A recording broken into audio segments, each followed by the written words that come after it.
Gaza's hunger pain when the body starts to eat itself due to lack of food in what may be termed as the huge cost of the Israel-Gaza war are the deaths from starvation and malnutrition-related conditions.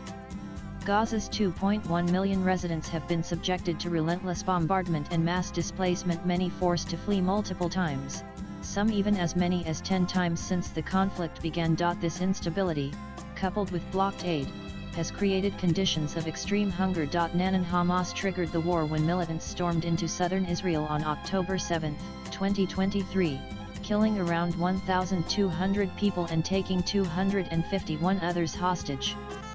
50 hostages remain in Gaza, but fewer than half are thought to be alive. Israel's military offensive has killed more than 59,000 Palestinians, according to Gaza's health ministry. The ministry is part of the Hamas government, but the UN and other international organizations see it as the most reliable source of data on casualties. Israel enforced a complete blockade on food and other supplies for 2.5 months beginning in March. It said its objective was to increase pressure on Hamas to release dozens of hostages it has held since its attack on Israel on October 7, 2023. Though the flow of aid resumed in May, it is drip-fed and is a fraction of what aid organizations say is needed. Aid deliveries have often fallen far below the daily minimum needed to sustain the population, at times dipping to just 1,020 trucks a day, compared to the pre-war average of 500. The result is a humanitarian system that delivers just enough to avoid total collapse, but not enough to prevent widespread hunger, disease, and death. Most of the food supplies Israel has allowed into Gaza go to the Gaza Humanitarian Foundation, an American group backed by Israel. Aid seekers on foot, by cart, or vehicle travel up to a designated drop-off point, usually 1.5 kilometers from the distribution site, where they must disembark and proceed on foot carrying supplies. From there, they walk to Al Jura sandy pit where families wait, often for 1,224 hours, to receive a drone or military go signal to move toward the aid point. Once the signal arrives supposedly indicating safe passage, they proceed roughly another 1 kilometer through lines of Israeli military checkpoints, sniper positions, drones, and barriers to reach the guarded gate of the distribution center. Witnesses have reported fire near or into Al Jura even before the signal is given, endangering crowds gathered for hours hoping for sustenance. Explained walking through the kill zone for food. The 800 deaths at Gaza aid centers after the signal. Thousands of people who have waited for hours, often overnight, in Al Jura or nearby dunes begin sprinting toward the distribution gate to ensure they get aid before the supplies run out, often causing stampede. To reach the gate, people must cross 5,001,000 meters of exposed terrain. This area is often surveilled by Israeli drones, surrounded by sniper or observation posts and lined with Israeli army checkpoints or trenches. Despite the go signal, witnesses say that gunfire frequently breaks out, either to control the crowd or for unclear reasons. Many are killed or injured in the chaos, shot by live rounds, rubber bullets, or drone-fired projectiles, crushed in crowd surges, or while trying to flee, trampled if they fall. Israeli soldiers or GHF staff allow only a small number of people through the final gate. The rest are either turned back or forced to wait again until the next day. According to the United Nations and humanitarian sources, at least 875 people have been killed while trying to access food, water, or medical assistance since late May.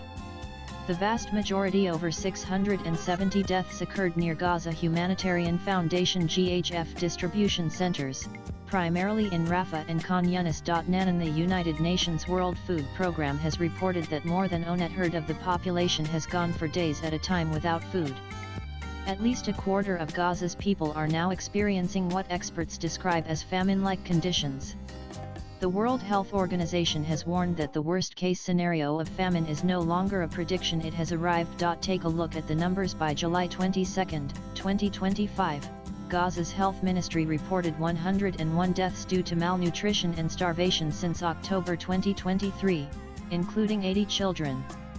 As of July 30, 2025, Anadolu Agency reported 154 cumulative deaths from starvation, 89 were children.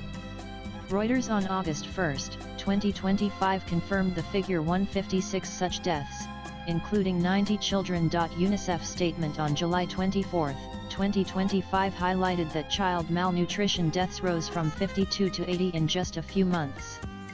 On August 2, 2025, reports from WHO indicated 21 deaths of children under 5 due to malnutrition in 2025 up to mid-July. Moreover, UNICEF estimates that 100,000 women and children are currently suffering from severe malnutrition, while other UN agencies warn that disease is spreading rapidly and health infrastructure has almost completely collapsed. Nanan the AP reported one family's search for food from dawn to dusk. Every morning, Aber and Fadi Sobh wake up in their tent in the Gaza Strip to the same question: how will they find food for themselves and their 6 young children? The couple has 3 options: maybe a charity kitchen will be open, and they can get a pot of watery lentils. Or they can try jostling through crowds to get some flour from a passing aid truck. The last resort is begging. If all else fails, they simply don't eat. It happens more and more these days, as hunger saps their energy, strength, and hope. The predicament of the Sobhs, who live in a seaside refugee camp west of Gaza City after being displaced multiple times, is the same for families throughout the war-ravaged territory. Nanan spokesperson for the UN agency OCHA, which coordinates humanitarian aid in Gaza, Olga Cherevko, told CNN's Ben Hunt that she has no words when she sees her friends in Gaza as they are in such a desperate state. Nanan and Dr. Zina Salman, a pediatric oncologist and founder of the organization Heal Palestine, told CNN's Wolf Blitzer what's happening in Gaza is the decimation of a healthcare system. Nanan, if you're not eating enough, we have evolved mechanisms for how to stay alive, Dr. Kevin Stevenson, a malnutrition expert at Washington University in St. Louis, U.S., explained, while speaking to National Public Radio NPR. We basically eat our own body for nutrition. This self-consumption unfolds in 5 overlapping metabolic stages, as the body adapts to survive without external energy sources. When the human body is deprived of food, it enters a progressive state of energy conservation and physical breakdown. Here's a timeline of what typically happens. Stage by STAG 06 hours post-meal normal state. The body uses glucose from the last meal for energy. Glycogen stored glucose in liver and muscles is still available. 60-72 hours glycogen depletion and onset of ketosis. Glycogen stores run out in 2448 hours. The body begins breaking down fat stores into ketones, alternative fuel for brain and muscles. Blood sugar levels start to drop slightly. The person may feel intense hunger, irritability, fatigue, headaches, lightheadedness. 37 days muscle breakdown begins. The body begins breaking down muscle protein to get amino acids for energy and essential functions, especially to feed the brain and heart. Ketones become the primary fuel source. Muscle wasting, slowed heart rate, and lowered body temperature occur. Mental clarity may fluctuate. Some report clarity, others confusion or disorientation. Immune system starts weakening. 21 days severe starvation. Fat stores become critically low, especially in lean individuals. Severe muscle loss including heart, diaphragm, and other organs.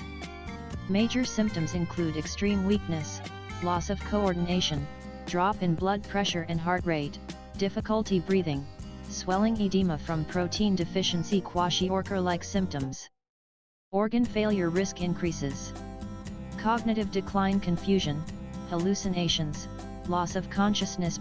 21 70 days fatal starvation. Death usually occurs from cardiac arrest, infection due to immune collapse, organ failure, dehydration if no fluids are consumed. Nanan without food, but with water 4,570 days without food and water 310 days, depending on climate and health. Nanis yes, but refeeding must be gradual.